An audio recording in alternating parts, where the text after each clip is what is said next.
Depuis le début de l'année 2021, Gazprom a divisé ses stocks par 6. Boum! Conséquence, des Russes qui vident les stocks, et les stocks de gaz en Europe n'ont jamais été aussi bas depuis 2015. Quel est le résultat de tous ces préparatifs de guerre?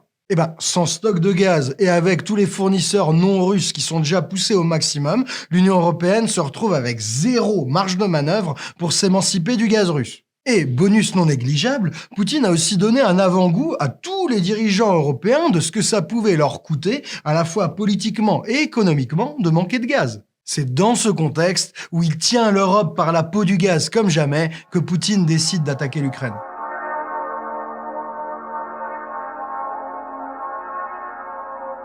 On vous fait pas un dessin, cette invasion, elle a complètement secoué l'Union européenne qui a décidé d'augmenter ses budgets militaires, d'envoyer des armes à l'Ukraine et de prendre des sanctions économiques contre la Russie. Problème, on est tellement soumis au gaz russe qu'il était impossible pour les Européens d'inclure le gaz dans les sanctions économiques contre la Russie. Et c'est pas prêt de changer malheureusement. Jeudi dernier, le ministre de l'économie allemand l'a répété de la façon la plus claire qui soit, pas question d'un embargo sur le gaz russe, l'Allemagne n'y survivrait pas. Ich würde mich sogar dagegen aussprechen, weil wir damit den sozialen Frieden in der Republik gefährden. Et là, on a un gros problème avec nos sanctions, parce que le pétrole et le gaz, ça représente entre 35 et 50% des recettes du gouvernement russe, et c'est aussi les principales entrées du pays en euros et en dollars tout frais. Tout se déroule comme prévu, le piège gazier tendu par Poutine se referme sur nous. De fait de la dépendance au gaz russe et principalement de celle de l'Allemagne, l'Europe se retrouve privée de notre principale arme de sanction.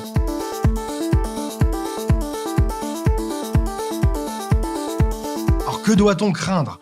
D'abord que les sanctions ne marchent pas et que Poutine continue tranquillou à pilonner les Ukrainiens. Tant qu'on se prive de notre principale arme de levier économique, on voit pas trop comment, à moins d'une défaite militaire sur le terrain, la Russie déciderait magiquement de retirer ses troupes. Mais c'est même pire que ça. La dépendance européenne au gaz russe, c'est un énorme levier de négociation pour Poutine, une énorme bombe qu'il peut amener quand il veut sur la table des négociations. On imagine bien le genre de menace. Qu'est-ce que vous allez faire si la Russie réduit à 0 les livraisons de gaz à l'Union européenne? Vous êtes vraiment prêt à vous priver de gaz juste pour les Ukrainiens? Alors évidemment, rien ne dit que Poutine ira jusque-là et qu'il mettra sa menace à exécution, ça lui ferait perdre un sacré paquet de pognon. Dites-vous que 1 mois de livraison de gaz russe à l'Union européenne, c'est 2,5 milliards d'euros. Et 2,5 milliards d'euros par mois, tout ça c'est avant l'explosion des prix du gaz fin 2021. Là, vous allez me dire, la Russie a déjà fermé ses robinets de presque 40%. Du coup, ça montre que la Russie est déjà prête à perdre du pognon. Mais là, il y a un truc vicieux. Avec la hausse des prix du gaz, Poutine, il peut baisser les volumes exportés tout en gardant à peu près les mêmes recettes, puisque tout le gaz qu'il vend, il le vend beaucoup plus cher. D'accord, face, je gagne, pile, tu perds, entendu? Oh, pile, tu as perdu. Allez, et sans rancune, hein? Mais attendez, si Poutine coupe vraiment à 0 les livraisons de gaz, ce petit jeu, il marche plus. Là, les recettes, elles s'effondrent. Là, vous avez le risque côté Poutine. Ok, il peut diminuer les livraisons, mais les arrêter totalement, c'est peut-être tendu. Mais du côté européen, là, ce scénario gazoduc complètement fermé, il fait très très peur. Pourquoi? Parce que l'Europe doit absolument être livrée en gaz. Déjà parce que, sans ces livraisons, les prix vont tellement augmenter que la situation va devenir intenable pour tous les peuples qui sont quand même obligés de se chauffer. Là, vous pourriez me dire, ok, mais on s'en fout, l'hiver est passé. Attention là, à ne pas fanfaronner trop vite. Le gaz, il ne nous sert pas uniquement à nous chauffer. Le gaz, c'est 20% de l'électricité européenne et c'est aussi utilisé dans l'industrie et particulièrement dans l'industrie des engrais. Du coup, pas de gaz dit pas d'engrais ou des engrais méga chers. Donc bon, ça voudrait dire moins manger ou une grosse envolée des prix de l'alimentation, le tout dans un contexte où le blé se fait déjà rare, notamment en Chine, et où les prix s'envolent. Je crois que vous commencez à voir le piège énergétique que Poutine referme sur l'Europe. Surtout que l'Europe ne dépend pas que du gaz de Russie. Avec 1/4 de notre approvisionnement, la Russie est aussi notre premier fournisseur de pétrole et elle assure à elle seule presque la moitié de nos importations de charbon. La question qui se pose maintenant, c'est quelle leçon la France et l'Europe doivent tirer de cette terrible et tragique soumission qu'on est en train de vivre en ce moment.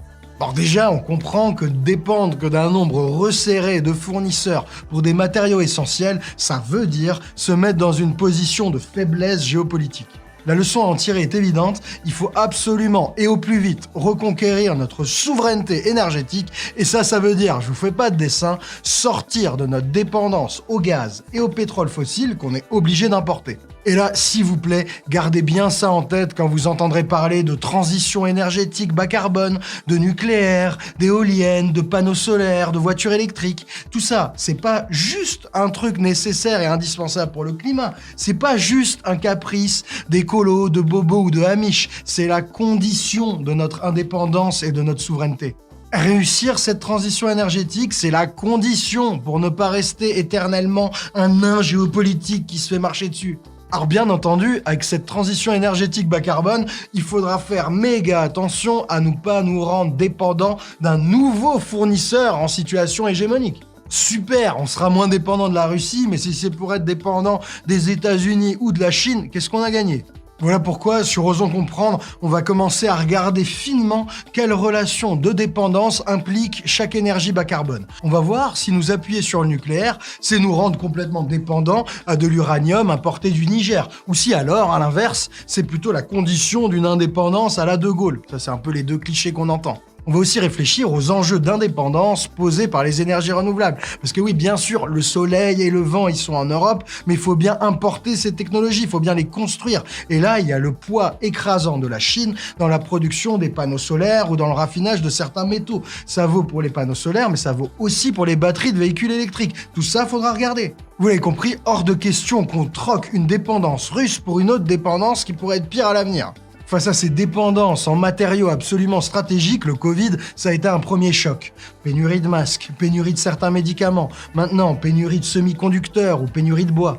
Le Covid nous a fait sentir que la mondialisation en open bar, la production de choses absolument essentielles à l'autre bout du monde, c'était pas sans risque. À cet égard, la guerre en Ukraine, c'est une douloureuse piqûre de rappel qui risque de frapper de plein fouet les économies européennes dans les prochains mois. Et là, comme d'hab, ça va être les plus fragiles qui vont trinquer en premier. C'est les premiers qui vont perdre leur job dès qu'il y aura un petit choc dans l'économie. C'est ceux qui vont souffrir le plus du froid et de la faim.